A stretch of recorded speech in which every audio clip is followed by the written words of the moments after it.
To introduce is a community activist. He's a motivational speaker and author of the book Reinvention of the Black Man. And Lord knows we need to do that. You may have read about him in the New York Times bestseller Chicken Soup for the Teenage Soul. Ladies, gentlemen, brothers, sisters, I present to you Mr. Thomas Ware and the Cultural Shock Movement. Let's stand to our feet and give him a big round of applause.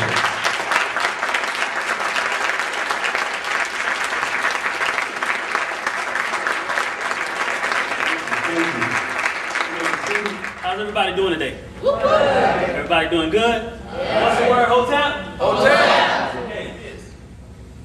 What do you feel like is one of the most important things that encourages an activist? I know it's too many people to answer that, because everybody has a different answer. But I tell you what, give me your answer. Motivation. That's the one I'm looking for. To recognize. Recognition of oneself and recognition of one's surroundings. Of course, nobody's perfect. Young people grow up, they want to try things, they want to learn things, they see people that they think is cool, they see things that they think is all right to do, but it's later when they learn that it's not. And it's later when they learn that it's not as cool as they thought it was once they end up in trouble. Well, when God created us, He created us perfect. Do I have anybody here that can witness that? Okay, so He created us perfect. So in some point in time, we start thinking that we want to find ourselves. We start thinking that for some strange reason, we don't know who we are. Now, my thing is this. If God created the world perfect and He created us perfect, who told us we were naked? In other words, who told us we weren't perfect? We weren't cool. It wasn't good to look decent and presentable. Who told us that at some point? Well, I feel like this. Culture shock is the one thing that makes you want to change. Can someone say culture shock? Culture shock. One more time. Culture shock? Culture shock. Culture shock is when my parents raised me up to be a presentable young man and I get out in the world and all of a sudden I see everyone there with their pants hanging off of their behind. Come on. That's culture shock.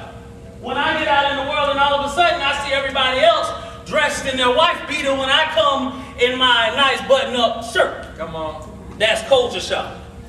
Culture shock is also when I come and all of a sudden I smile with these pretty white teeth that my parents made me brush every morning and every night. All of a sudden now I have 6 goals across the top, 6 goals across the bottom because someone told me that was the only way we could be presented as kings and queens. Come on. That's culture shock. My problem today is that it's the ones that look like you that's so beautifully dressed that get somewhat corrupted by those who media says you're not cool because you have on a button up, because you have on a tie, because you dress with your pants up, you have on a belt. Ladies, you don't have too much skin showing. All of a sudden, something's wrong with that. Come on. Why? Because media says it. Our music says it. What is it about our music that all of a sudden it went from the good vibe of us feeling so spiritually and so great inside when we play it to the vibe of I need to kill me a nigga? Come on. Where does that come from? Is that culture shock? Is it culture shock that through the entire time period that we was brought here on slaves and we was put through the chains and whips, we worked together, we fought together, we interacted together in order to make it. But now all of a sudden, I can't stand you because you are lighter than me. I can't stand you because you are darker than me. I can't stand you because you are in touch with who you are. But when my pants are sagging, it seems like everything is culture shock around me because you all look too decent. All right. Come on. That's culture shock. So what can change? What can change our neighborhoods? What can change our young men and women? When Lil Wayne said that I let my long hair grow because I don't care, and I let my pants sag because that's just the example that I set of a man. What can change it? What can change it? When Beyonce says, I'm too bootylicious. So wear something a little bit shorter so that you can get the attention of some brother that's driving around in a big car with big rims that wants to spend money on you so you can only be thrown to the side like a new pair of Jordans when the next one comes by. All right.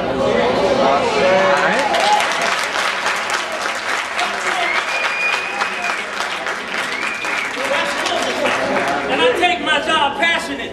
I take it passionate because I have nephews and nieces. I have a stepson. And I have children that's around me every day that I see that's corrupted by the evil that's put inside of us through our music, through media, through people who know nothing about us, who tells us how to be us. All right. Come on. That's culture shock. We have a way to change it.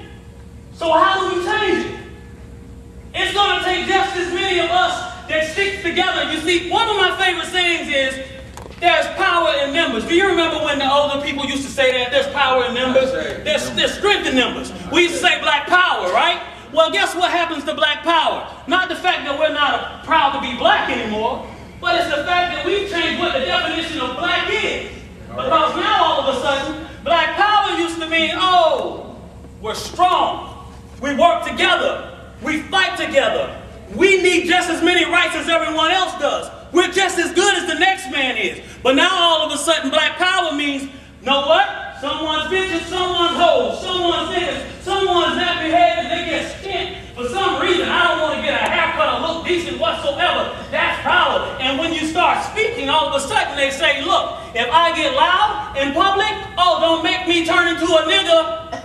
Come on. Don't make me turn black. They're going to make me act black. Have you ever heard it before? Yeah. Well, that's not black, but guess what? We turned around the meaning of black power to black, instead of it being so intelligent, is now ignorance is the meaning of black. Come on. So we don't change the actual purpose of the feeling of, hey, I'm proud to be black, but we change the meaning of black. That's culture shock. Culture shock is all of a sudden my students in my class, one student feels like he can't make an A because the rest of the students in the classroom are going to say, you think you're better than everyone else. Whatever happened to being better than everyone else? Who says I'm not supposed to make A's? Who said I'm not supposed to speak with these? Is that yes. a guess?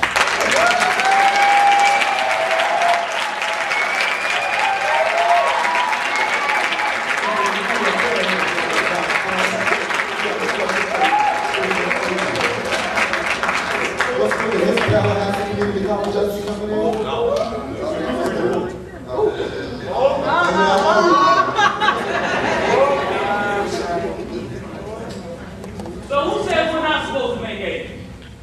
Who says we're not supposed to dress decent? Why is it that every time I go inside the hood, all of a sudden I have to turn on some type of rap music real loud, get out the car with a frown on my face in order to feel like I'm comfortable? Come on. And why is it that every time someone walks past me of a different race, they have to clench their purse a little harder? That's culture shock. Especially when I know inside of my heart that I would never snatch the purse. And I know inside of my heart that I love the brother that's walking past me. But obviously, for some reason, someone has taught us that in order for us to be able to communicate, we have to stick our chest out and be a little bit harder than the next. Because in the jungle, the animal that's the weakest is the one that's devoured. But somehow we've taken on this animal instinct to where we feel like we're animals because the chains are loose. Come on. That's culture shock. So how do we change it? Strength in numbers? Okay, we have members in the room. Instead of the negativity, why can't we have strength in numbers in positive reaction? When one brother says, you know what, that's not cool to dress that way, why can't someone else stand up and say, you're right? And instead of me jumping out of my car and looking at you when I come out and do this number here, instead of me doing that, why can't I walk by and say,